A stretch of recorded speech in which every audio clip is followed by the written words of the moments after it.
Once again, I am back in Wadi Salam, the Valley of Peace, the world's oldest and largest cemetery in the holy city of Najaf, the city of Imam Ali himself. This is among the most beautiful places on earth. More than 70,000 prophets are buried in the sacred soil. The most prominent shrine being that of Janab Saleh and Janab Hud alayhi salam. Today I am going to talk about a very unique stone. It is called the Durr-e-Najaf, which literally means the Pearl of Najaf. It is referred to as a pearl because it is formed when the rainwater mixes with the sanctified soil of Wadi Salam. This stone, the Durr-e-Najaf, is found exclusively in Wadi Salam. So in a certain way, its formation is similar to that of a pearl. Apart from that, soil and water are the very materials with which God created our forefather Prophet Adam. So whenever it rains, the dwellers of Najaf rush to Wadi Salam, and the Durr-e-Najaf can be found pretty much scattered all over the place.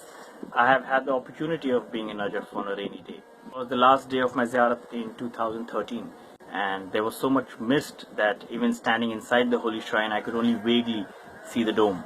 I came to Wadi Salam with a friend that day, and after searching for a while, I managed to pick up a few stones myself. Believe me, buying a Durr-e-Najaf in the market is one thing, but finding one in Wadi Salam is another. So what is so significant about the stone? Allama Majlisi has mentioned in his book Tehzeebul Islam that Imam Jafar as-Sadiq alayhi salam narrated to one of his companions, Mufazzal bin Amr, the author of the famous book Tawheed, and he said that the very sight of the stone is a delight for the mu'mineen, and it is also a relief from the pain of the eye. He then goes on to say that he wants every believer to have 5 rings: Yaqut, the ruby, Firoza, or the turquoise, Aqiq-e-Yamani, or the agate of Yemen, Hadid-e-Chini, or the gunmetal, the stone that Imam Ali used to wear during battles, and of course, the Durr-e-Najaf. The Imam says that the person who wears this ring, the Durr-e-Najaf, every time he glances at the stone, he gains the reward of 1 Hajj, 1 Umrah, and 1 Ziyarat. I had heard this hadith from my mother as a small child, that Imam Jafar as-Sadiq alayhi salam had said that had God not been merciful towards the Shia, every gem of Durr-e-Najaf would have been costly, but it is out of his mercy that he has made it easily available, so that the rich and the poor may wear it alike. It is believed that each gem of Durr-e-Najaf is born in a spot where Imam Ali had at some point stepped foot. In short, Durr-e-Najaf is a stone that is born out of the dust of Imam Ali's footprint. Sultan-e-Din ke faiz se kya kya sharaf mile, chhani jahan ki khak to Durr-e-Najaf mile.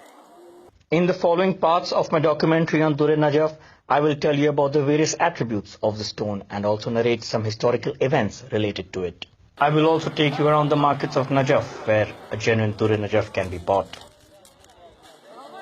To sign things off, I was joined by an old friend later that day, and we continued to explore Wadi Salam, the Valley of Peace, but only as much as one possibly can in a day. Before long, it was evening, a symbolic evening in more ways than one. The curtains were coming down on my ziyarat of Arba'in 2016, and it was my last night in Najaf. Even the birds were headed home, flying away into the sunset. It reminded me of a beautiful saying of Imam Ali, peace be upon him. He says, "Learn to have faith like the birds, for when they return to their homes in the evening, they do not carry the sustenance for the next day in their beaks."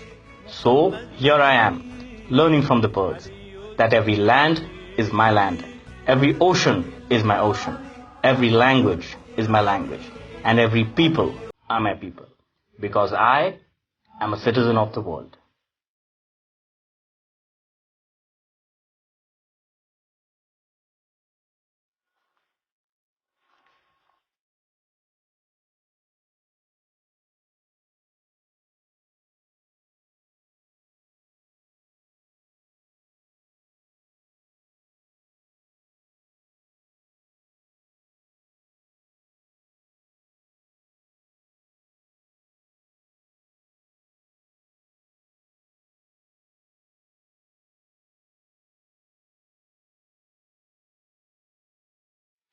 again I am back in Wadi Salam, the Valley of Peace in Najaf, the holy city, the city of Imam Ali himself.